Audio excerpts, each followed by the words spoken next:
Jean-Luc Mélenchon à l'Elysée, suite des consultations de François Hollande, ses entretiens avec les responsables politiques avant le G20. On va retrouver sur place Cyril Adriance. Cyril, après François Bayrou, après Jean-François Copé hier, au tour donc du leader du Front de gauche de se rendre à l'Elysée, celui qui n'a pas été toujours tendre avec le président. Oui, tout à fait, Julien. Vous devez deviner derrière moi Martine Billard et Jean-Luc Mélenchon, tous les deux co-présidents du parti de gauche créé donc par Martine Billard. Martine et moi, nous sommes intervenus sur la question qui, à nos yeux, est quand même dans l'urgence, celle du moratoire, de l'amnistie et l'arrêt des poursuites contre les syndicalistes. À quoi le président nous a répondu que la question, d'après lui, devrait figurer dans l'ordre du jour de la conférence sociale. Martine Billard lui ayant rappelé que sur 15 000 licenciements de délégués du personnel, 12 000 avaient été acquis contre l'avis des inspecteurs du travail. Voilà, donc, vous l'avez compris, Jean-Luc Mélenchon qui s'exprime donc après cette entrevue avec le président François Hollande, ses entretiens préalables à la préparation du G20 pour François Hollande à l'Elysée.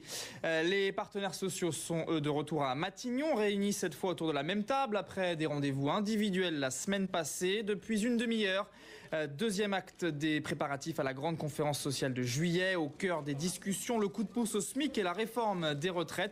La FNSEA, le premier syndicat agricole de France, a regretté de ne pas avoir été convié à la préparation de cette grande conférence de juillet. Jean-Marc Ayrault qui est pressé par l'UMP de clarifier sa position sur la dépénalisation du cannabis. C'est la polémique du jour. Cécile Duflot, la ministre du Logement, a plaidé ce matin pour cette dépénalisation. La position de mon mouvement depuis longtemps va en ce sens, a-t-elle rappelé ce matin. Seule réaction du chef de gouvernement, le gouvernement n'a rien dit sur ce sujet.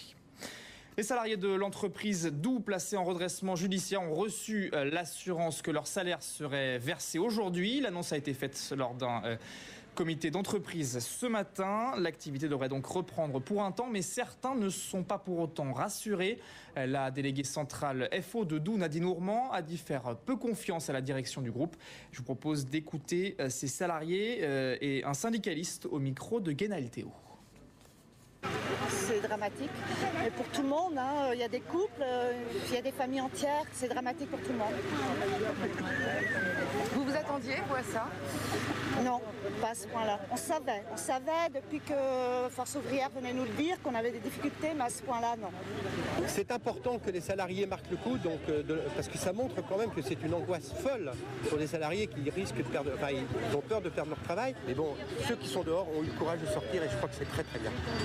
Les salariés sont dignes et se battent, ils sont debout. La mort d'un jeune homme de 24 ans qui tentait d'échapper à un contrôle de police. Cela s'est passé cette nuit à Melun, en Seine-et-Marne. L'homme a sauté dans la Seine à un endroit où le courant est particulièrement fort. Deux policiers et un ami sont parvenus à le sortir de l'eau, mais pas à le réanimer. La victime était connue des services de police pour faits de violence et de vol. La police avait prévu le coup. Les deux voitures volées ayant servi au braquage d'Aubervilliers hier matin étaient munies de balises surveillées depuis plusieurs jours. Deux hommes ont donc pu être rapidement interpellés. Mais les syndicats de convoyeurs de fonds s'indignent. On s'est servi des convoyeurs comme de lièvres. C'est inadmissible, dit Force ouvrière. Le convoyeur touché hier est toujours dans un état très grave, hospitalisé. La fin de 4 jours de festivités outre-Manche. On part à Londres pour le jubilé de diamant de la reine Elisabeth II. On célèbre 60 ans de règne. La reine qui a défilé dans un carrosse au cœur de la ville pour vérifier une nouvelle fois cette ferveur populaire qui l'a accompagnée, ferveur que vous voyez ici sur ces images en direct. Ces dizaines de milliers de Britanniques avec leur drapeau de l'Union Jack pour attendre la reine qui devrait se présenter dans une dizaine de minutes au balcon de Buckingham Palace. Apparition qui sera le point d'orgue de ces 4 jours de fête. Un absent de marque tout de même à noter l'époux de la reine, le prince Philippe, hospitalisé hier pour une infection urinaire. Vous voyez cette ferveur populaire, ces gens qui se sont massés pour aller apercevoir la reine. Jo-Wilfried Tsonga joue en ce moment son premier quart de finale à Roland-Garros face à un gros morceau, le numéro 1 mondial Novak Djokovic. Ils en sont au premier jeu de ce match. Leur dernier affrontement remonte au mois dernier à Rome sur terre battue déjà et le Serbe l'avait emporté 7-5, 6-1. Mais cette fois, le Manceau a le public derrière lui. Dernière mise en jambe, dernier test grandeur nature pour les Bleus avant l'Euro. France-Estonie ce soir au Mans et l'équipe alignée ce soir devrait ressembler à celle qui débutera la compétition lundi face à l'Angleterre. L'ambiance au Mans avant ce dernier match de préparation avec Damien Ferrero.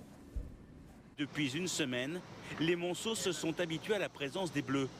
Florent Malouda joue les curieux, Hugo Lloris salue tout le monde. Rarement l'équipe de France aura été si visible.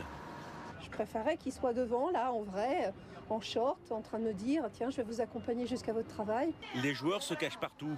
Leur sourire attire des regards, mais pas forcément les euros. Qui consomme pas. Certaines les trouvent même trop discrets. Des fois, je crois que c'est quelqu'un qui attend, mais non. Ça va, ils nous embêtent pas trop, ils ne parlent pas beaucoup. Des Bleus pas bavards et parfois inconnus de certains supporters. J'y vais ce soir, de toute façon. Ah bah vous pourrez le voir en vrai. Je le verrai en vrai, ça va. Et pour les voir en chair et en os ce matin, Ça fait plaisir, le but que tu remarques là. Ah ouais, clair. Super, Florent. il fallait attendre leur arrivée à leur hôtel du Mans, où ils préparent leur match contre l'Estonie. Des Bleus plus vrais que nature, mais aussi beaucoup plus fugaces. Et le match, ce sera à suivre à 21h sur TF1, sur LCI. Restez avec nous dans un instant, c'est plein écran avec Cédric Ingrand.